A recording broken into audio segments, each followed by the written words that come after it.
Ciao ragazzi, allora con il tutorial scorso ci siamo lasciati con la seguente domanda. Cosa succede quando la nostra sorgente è disposta su un piano finito o su un posto vicino a superfici finite e non infinite? Bene, per rispondere a questa domanda dobbiamo fare un piccolo e veloce ripasso sulla diciamo vita e l'evoluzione, come si comporta questo fenomeno fisico che è il suono, ok? Bene, in questa simulazione è riprodotta una sorgente ideale, puntiforme che dir si voglia, che emette un suono puro, un tono, ok? E vediamo come questa giustamente si evolve nel tempo, la rappresentazione è bidimensionale, questi cerchi che vedete più concentrati sono i frondi d'onda o creste che dir si voglia, la distanza tra queste creste, come viene rappresentato in questo disegno, e la nostra lunghezza d'onda. Dicevo, questa è una rappresentazione bidimensionale. Nella realtà di uno spazio, diciamo, ideale o grande o comunque dove non ci sono superfici riflettenti, ok? Questa sorgente si comporta, diciamo, come una sfera pulsante, ok? Una bolla che si spande. Un pochino come viene rappresentata questa evoluzione in questo filmato che rappresenta, registrato l'esplosione di questa, presuppongo, bomba atomica, anzi non forse è così proprio, quando è una bomba, non so quale sia, l'ho trovata sul web. Ebbene, se vedete nei primi istanti si crea proprio una semisfera, vedete? Come questo disegno qua. Poi, ovviamente, nel tempo questa si modifica perché ci sono fattori non lineari, ma è proprio così. Visto che c'è una superficie alla base dove è caduta questa bomba, quando si espande è proprio una semisfera, ok? È un impulso, questo non è certamente un tono come in questa simulazione. Gli impulsi sono caratterizzati, come abbiamo spiegato sempre nei tutorial precedenti, da un evento ripido che si sviluppa, diciamo, nel tempo in modo rapido, caratterizzato da un forte fronte d'onda, come in questo caso è fortissimo, è una bomba atomica, ci mancherebbe pure.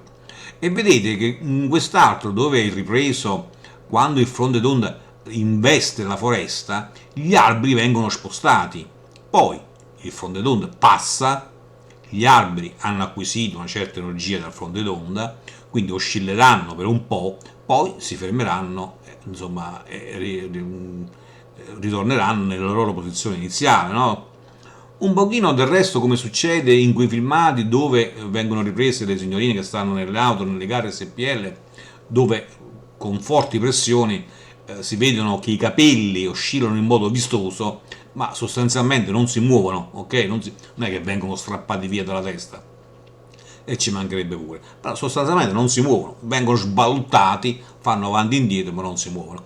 Del resto, come succede anche per le particelle dell'aria, no? Quando subiscono questa sollecitazione, oscillano nella posizione ma non si muovono. È una caratteristica tipica del suono, una proprietà del suono che trasporta energia senza lo spostamento di materia. Bene, come dicevamo, per quanto riguarda l'impulso, quando viene rappresentato su questo grafico, saranno presenti solo questi mezzi cicli qua, no? Questo è il fronte d'onda, questo ne è uno, ce ne fosse stato un altro nel tempo, sarebbe stato questo, e poi altri ovviamente. Questo diciamo, quando c'è l'impulso. Quando invece vogliamo rappresentare un tono puro, sinusoidale, che dir si voglia, viene rappresentato sì da questo fronte d'onda, c'è comunque, ma poi nell'evoluzione del suo ciclo abbiamo anche, diciamo, una area di depressione o di rarefazione, e questa è una caratteristica, diciamo, di un suono periodico, ok?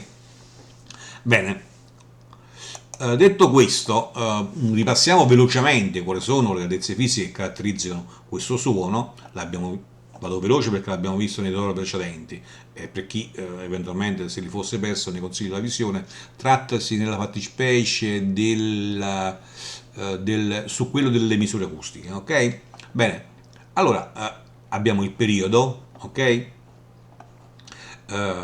L'ampiezza sul mezzo ciclo sia positivo che negativo, il periodo diciamo è la durata di questo ciclo, ok? O periodo, la stessa cosa, vedete qua, perché la frequenza si può misurare anche in cicli, megacicli e così via. Due punti consecutivi uguali, come in questo caso due creste, la distanza e la lunghezza d'onda. Poi viene caratterizzata anche dalla velocità di questo suono che si propaga, dipende dal mezzo, in questo caso l'aria, che ha 20 gradi centigradi e di 344 metri al secondo. Poi da queste grandezze noi possiamo creare delle relazioni, ok? Ad esempio, la frequenza è uguale al reciproco di t o l'inverso di t. Cosa vuol dire? Se t aumenta, la frequenza diminuisce, cioè quando il periodo diventa più piccolo la frequenza aumenta, quindi su un dato tempo ci sono più cicli, ovvio, no? Se io accorcio questa distanza, i cicli ne saranno di più, ok? Quindi da questa possiamo ricavare anche l'inverso del periodo, che è uguale al reciproco di f, ovviamente, visto che è l'inverso, ok? Quindi quando la frequenza aumenta, il periodo diminuisce, ok? Diventa più grande se la frequenza aumenta.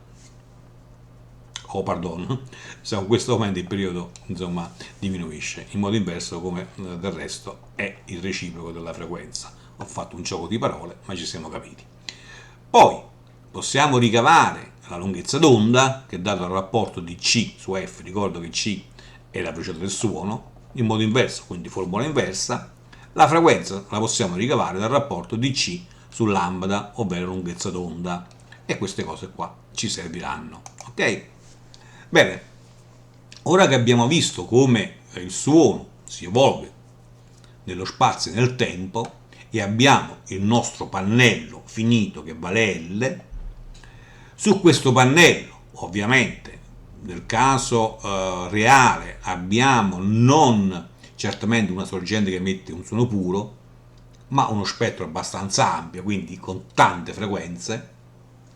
Queste frequenze avranno una loro lunghezza, è chiaro? Diversa, ovviamente, e quando la loro lunghezza d'onda, ok, si eguaglia a L, ma non con l'intera lunghezza, sull'intero ciclo, sul mezzo ciclo, ok? Perché non ci interessa ma la massima pressione, ok? Quella positiva, la prima. Quindi L deve valere mezzo ciclo, ok? Piccola nota, quando la nostra sorgente è disposta su un pannello finito, ok? Abbiamo principalmente tre fenomeni acustici. Il primo è quello che ci stiamo interessando, che è il buff step, che riguarda principalmente box chiusi. Poi abbiamo l'effetto di diffrazione, riguarda sì maggiormente i box chiusi, ma anche in altre situazioni, ok? In altre condizioni. Poi quando la sorgente, oltre a emettere dal lato frontale anche da quello posteriore, quindi abbiamo il nostro bipolo, ok? Abbiamo il nostro famoso cortocircuito acustico, perché il fronte d'onda, quindi il ciclo positivo, ok?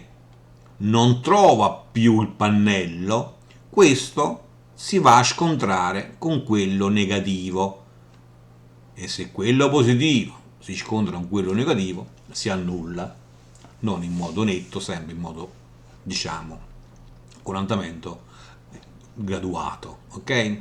Bene, chiusa parentesi, ritorniamo al nostro buff step e abbiamo visto che la lunghezza del nostro buffer deve eguagliare la mezza lunghezza d'onda. Abbiamo visto che la lunghezza d'onda però è uguale al rapporto di C su F, ricordandoci sempre che L deve essere a mezza lunghezza d'onda, facendo le dovute sostituzioni. Ho fatto qualche passaggio non l'ho scritto, voi potete controllare, e possiamo ricavare che F è uguale al rapporto di L per 2, ok? Facciamo un esempio veloce. Abbiamo un pannello di 30 cm per 30 cm, quindi 0,30 per 0,30 metri, e applicando una formuletta facciamo 344 diviso punto 60, che è uguale a punto 30 per 2, e ricaviamo 573,3. Quindi la frequenza di transizione da 2π a 4π per quanto riguarda questo pannello 30x30, sulla quale la sorgente è posta centralmente, simmetricamente al centro, ok? Vale 573 Hz, già a meno 3 dB. Poi assume un certo andamento. In che modo? Dipende. Abbiamo visto che il nostro buffer step dipende dalle dimensioni di questo pannello, l'abbiamo calcolato su 30 cm per 30. Ovviamente vale tutto questo in un ambiente anecoico, okay, dove non ci sono sorgenti, superfici riflettenti e quant'altro. Però dalle simulazioni, dalle misure effettuate, si è riscontrato che è vero che dipende dalle dimensioni del pannello, ma dipende anche dalla posizione della sorgente su questo pannello e questo pannello che forma ha. In questo caso la sorgente è posta su una sfera addirittura, ok? Il segnale applicato è flat fino a 20. Vediamo che nell'area interessata alla diffrazione è abbastanza lineare, perché giustamente la sfera quando viene colpita rifrange gradualmente, ok? In modo abbastanza uniforme, e quindi la diffrazione è minima, è quasi assente. Ma vediamo che l'effetto di buffer step è notevole, ok? Già abbiamo un calo che parte da 600 rotti, no? Quando invece la nostra sorgente è posta su una forma cilindrica sulla base, quindi quella circolare, notiamo subito che l'effetto di diffrazione è notevole rispetto a prima, vedete? Ricopriamo qualcosa sulla parte bassa dove è interessato il buff step, ma sostanzialmente bruttissima. Invece su un parallelepipedo, la sorgente posta in modo asimmetrico, non è centrale, recuperiamo lato diffrazione sulla parte alta. Anche sulla parte buff interessata al buff step va un pochino meglio, ok? Mentre sul cubo, sorgente disposta in modo simmetrico al centro, la situazione peggiora notevolmente, sia per quanto riguarda la parte alta interessata alla diffrazione, ma anche sulla parte bassa interessata al buff step non è che sia tanto meglio. Presuppongo che questa sia la situazione peggiore, ok? Bene, però conoscendo queste risposte, cioè questi andamenti, l'effetto sia di buff step o di diffrazione, attraverso la progettazione del crossover si possono inserire celle di compensazione sia per quanto riguarda la diffrazione sia per quanto riguarda il buff step, ok? In questa si vede che è stata compensata la diffrazione, in questo invece il buff step si possono combinare, ovviamente. Ebbene, concettualmente non credo ci sia altro da aggiungere, ok? Si può approfondire ovviamente attraverso testi più appropriati, ok? Specifici, ma ripeto, concettualmente non credo ci sia altro da aggiungere. Spero che sia stato di vostro gradimento, eventualmente mettete un mi piace per darmi la conferma. Consiglio sempre, per chi fosse interessato a tali argomenti, di iscriversi al canale, non vi costa assolutamente nulla, fate sempre cosa gradita a me. Bene, dicevo, mi fermo qua, ci sentiamo per la prossima, ciao!